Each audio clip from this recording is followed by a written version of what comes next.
Mitterrand a été obligé de changer de politique, qu'on appelle le grand revirement ou le grand tournant. Et ça tenait à le fait qu'on était en phase équinoxiale, depuis d'ailleurs un certain temps, et que le programme commun avait été élaboré en phase solsticiale en 72, au lendemain de la création d'ailleurs du Parti socialiste à Épinay. Et donc, il y a un moment donné, il y avait une pression extérieure telle que ce programme commun, qui était un programme de protection, en tout cas un programme où il s'agissait de régler le problème à l'intérieur de l'Hexagone, eh bien ça ne pouvait pas fonctionner comme ça. Il y avait des contraintes européennes qui ont forcé Mitterrand à changer de Premier ministre, en appelant Fabius notamment, et parce qu'il y avait des problèmes d'évaluation. Moi j'ai bien connu cette période-là. J'ai perdu pas mal d'argent à cause de la dévaluation, justement.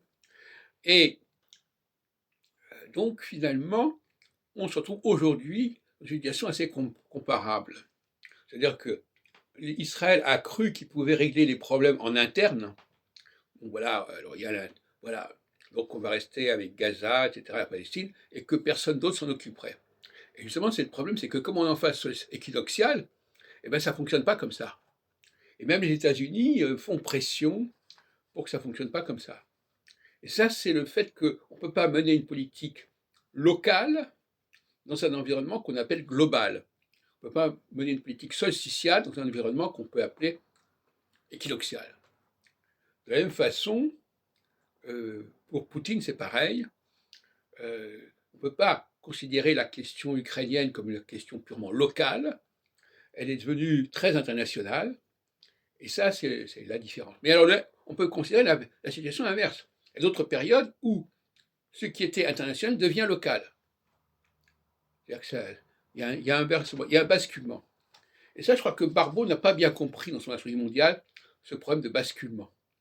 C'est-à-dire qu'il faut toujours savoir qu'on passe de A à B et de B à A. Donc il ne s'agit pas d'annoncer un événement, je ne sais pas, comme ça.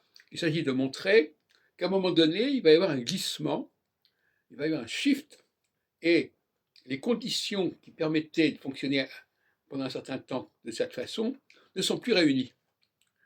Soit les conditions solsticiales ne sont plus réunies parce qu'on est en équinoxial, soit les conditions équinoxiales ne sont pas réunies parce qu'on est en phase solsticiale.